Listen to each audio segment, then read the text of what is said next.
السلام علیکم ورحمۃ اللہ وبرکاتہ۔ آج کی ویڈیو میں ہم تذکرہ کریں گے حضرت یعقوب علیہ السلام کی زندگی کے حالات و واقعات کا۔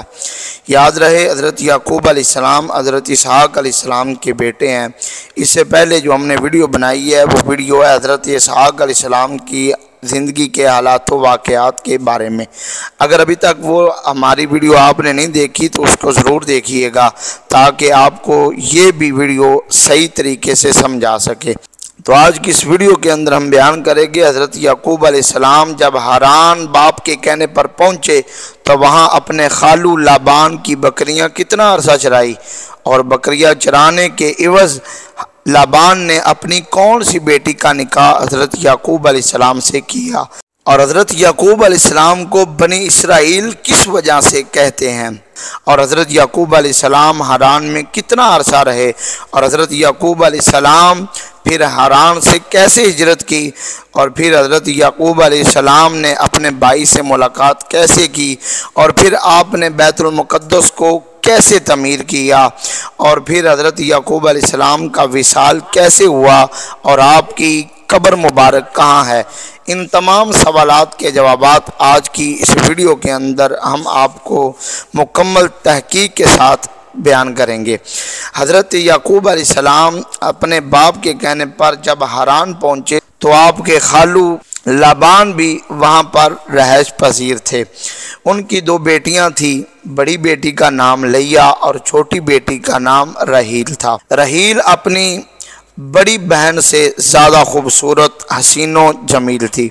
حضرت یعقوب علیہ السلام نے رحیل کا رشتہ اپنے خالو لابان سے طلب کیا تو اس نے اس شرط پر رشتہ منظور کر لیا کہ حضرت یعقوب علیہ السلام 7 سال تک ان کا ریبڑ چرائیں گے۔ جب 7 سال کی مدت گزر گئی آپ کا نکاح ہو گیا۔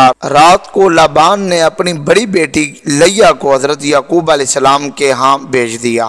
لیا حسین نہیں تھی، اس کی آنکھیں چھوٹی چھوٹی تھی اور ان کی شکل و صورت میں کوئی کشش نہیں تھی۔ شب زفاف گزر گئی۔ صبح حضرت یعقوب علیہ السلام کیا دیکھتے ہیں کہ رحیل کی جگہ لیا ان کی خلوت میں ہے۔ وہ اپنے خالو سے کہنے لگے کہ آپ نے میرے ساتھ ناانصافی کی، میں نے تو رحیل کے لیے پیغام نکاح دیا تھا۔ لابان نے کہا کہ ہمارے ہاں رواج ہے کہ چھوٹی بہن کا نکاح بڑی بہن سے پہلے نہیں کر سکتے۔ اگر تو اس کی بہن سے محبت کرتا ہے تو تجھے 7 سال اور بکریاں چرانا پڑیں گی، تو میں رحیل بھی تیرے نکاح میں دے دوں گا۔ حضرت یعقوب علیہ السلام نے 7 سال اور بکریاں چرائی اور لیا کی دوسری بہن رحیل سے شادی کر۔ 2 بہنوں کو ایک نکاح میں جمع کرنا اس شریعت میں جائز تھا، اسے تورات کے ذریعے منسوخ کیا گیا۔ وقوع نسخ پر یہی ایک دلیل ہے کیونکہ نبی معصوم ہوتا ہے۔ لابان نے اپنی ہر 2 بیٹیوں کو ایک لونڈی بھی عطا کی۔ جو لونڈی لیا کو ملی اس کا نام زلفی تھا اور رحیل کی لونڈی کا نام بلہی تھا۔ اللہ تعالیٰ نے لیا کی کمزوری پر نظر رحمت فرمائی اور انہیں اولاد سے نوازا۔ حضرت یعقوب علیہ السلام کے ہاں سب سے پہلے روبیل پیدا ہوا، پھر شمعون، پھر لاوی، پھر یہودا۔ رحیل کو یہ دیکھ کر رشک ہونے لگا کیونکہ ابھی تک وہ حاملہ نہیں ہوئی تھی۔ انہوں نے اپنی لونڈی بلہی حضرت یعقوب علیہ السلام کو ہبہ کر دی۔ حضرت یعقوب علیہ السلام بلہی کے پاس گئے، وہ حاملہ ہوئی اور ان کے بطن سے بچہ پیدا ہوا جس کا نام نفتالی رکھا گیا۔ لیا نے بھی اپنی لونڈی زلفی حضرت یعقوب علیہ السلام کو ہبہ کی، ان کے بطن سے جادہ اور عشیر 2 بچے پیدا ہوئے۔ لیا پھر حاملہ ہوئی اور ان کے بدن سے 5واں بیٹا پیدا ہوا جس کا نام زابلون رکھا گیا۔ وہ پھر امید سے ہوئی، اس بار ان کے ہاں ایک بچی پیدا ہوئی جس کا نام دینا رکھا گیا۔ اس طرح حضرت یعقوب علیہ السلام سے 9 بچے پیدا ہوئے۔ رحیل نے بارگاہ خداوندی میں دعا کی اور حضرت یعقوب علیہ السلام سے اپنے لیے ایک بچے کی التجا کی۔ اللہ تعالیٰ نے ان کی دعا کو سن لیا اور قبول فرمایا۔ آپ امید سے ہوئی حضرت یعقوب علیہ السلام کے گھر ایک عظیم المرتبت، شریف اور حسین و جمیل اور نہایت ہی صاحب جمال و کمال بچہ پیدا ہوا جس کا نام رحیل نے یوسف رکھا تھا۔ یہ سب بھائی ارض حران میں قیام پذیر تھے۔ حضرت یعقوب علیہ السلام نکاح کے بعد 6 سال تک اپنے ماموں کی بکریاں چراتے رہے۔ اس طرح حران میں آپ کی مدت قیام 20 سال ہو گئی۔ حضرت یعقوب علیہ السلام نے ایک دن اپنے ماموں لابان سے واپسی کی اجازت طلب کی۔ خالو نے انہیں کہا کہ آپ کی وجہ سے میرے مال میں بڑی برکت ہوئی ہے، میرے مال میں آپ جو چاہیں لے سکتے ہیں۔ حضرت یعقوب علیہ السلام نے کہا کہ بیڑوں میں سے جتنی موٹی تازی اور بہترین ابلک اور بھوری پیدا ہوں گی وہ آپ مجھے دے دیں۔ اسی طرح بکریوں میں داغیوں، ابکلوں اور بھوریوں کو میرے حوالے کر دینا جو اس سال پیدا ہوئی ہیں۔ حضرت یعقوب علیہ السلام کے بچوں نے ان بھیڑ بکریوں کو الگ کر لیا جو مذکورہ رنگوں کی نہیں تھی تاکہ وہ رنگ کے بچے نہ جنیں، اور انہیں 3 دن کی مسافت پر الگ لے گئے۔ حضرت یعقوب علیہ السلام نے سفیدہ اور بادام اور اخروٹ کی سبز چھڑیاں لے کر انہیں چھیلا، لیکن اس طرح ان پر خطوط سے بن جائیں، اور انہیں گھاٹ پر نصب کر دیا جہاں بھیڑ بکریاں پانی پینے آتی تھی۔ مقصد یہ تھا کہ بھیڑ بکریاں ان چھڑیوں کو دیکھ کر ڈریں اور ان کے پیٹوں میں بچے حرکت کریں، اسی طرح بچوں کے رنگ ان چھڑیوں کے مطابق ہو جائیں۔ دراصل یہ خارق العادہ واقعہ تھا جو حضرت یعقوب علیہ السلام کے ہاتھ پر صادر ہو رہا تھا۔ مال مویشی بڑھ گئے، لونڈی غلاموں کی کثرت ہو گئی۔ لابان یہ سب کچھ دیکھ کر جل بھن گیا، اس کے بچوں کے چہروں کا رنگ تبدیل ہو گیا، گویا وہ آپ پر ناراض ہونے لگے۔ اللہ تعالیٰ نے حضرت یعقوب علیہ السلام کی طرف وحی فرمائی کہ اپنے والد گرامی اور اپنے آبائی ملک واپس چلے جائیں۔ ساتھ ہی وعدہ فرمایا کہ نصرت ربانی ان کے شامل حال ہوگی۔ آپ نے اپنے گھر والوں کو آگاہ کیا، سب نے اطاعت کی۔ آپ اپنے اہل و عیال اور مال مویشی لے کر چل دیے۔ رحیل نے اپنے والد کے بتوں کو بھی چرا لیا۔ جب وہ ان کے علاقے سے گزر گئے اور اپنے علاقے کی حدود میں داخل ہو گئے تو لابان اور اس کی قوم نے انہیں آن لیا۔ جب لابان اور حضرت یعقوب علیہ السلام کا آمنا سامنا ہوا تو لابان نے انہیں جھٹکا کے بغیر اطلاع دیے، تم کیوں نکل کھڑے ہوئے اور مجھے اطلاع کیوں نہیں دی تاکہ میں تمہیں خوشی مسرت مزامیر اور طبلوں سے الوداع کرتا اور اپنی بیٹیوں اور ان کی اولاد کو عزت سے رخصت کرتا۔ اور پھر پوچھا تم میرے بت کیوں ساتھ لے کر آئے ہو؟ حضرت یعقوب علیہ السلام نہیں جانتے تھے کہ رحیل بت چرا کر لے آئی ہے۔ آپ نے انکار کر دیا، وہ بت چرا کر نہیں لائے۔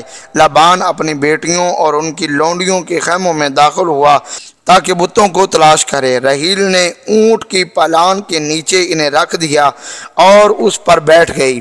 جب لابان بت تلاش کرتے کرتے رحیل کے کمرے میں آیا تو وہ اس کے لیے کھڑی نہ ہوئی اور کہنے لگی کہ معذرت خواہ ہوں، میں اٹھ نہیں سکتی کیونکہ میں اس حالت میں ہوں جو عورتوں کی ہوا کرتی ہے۔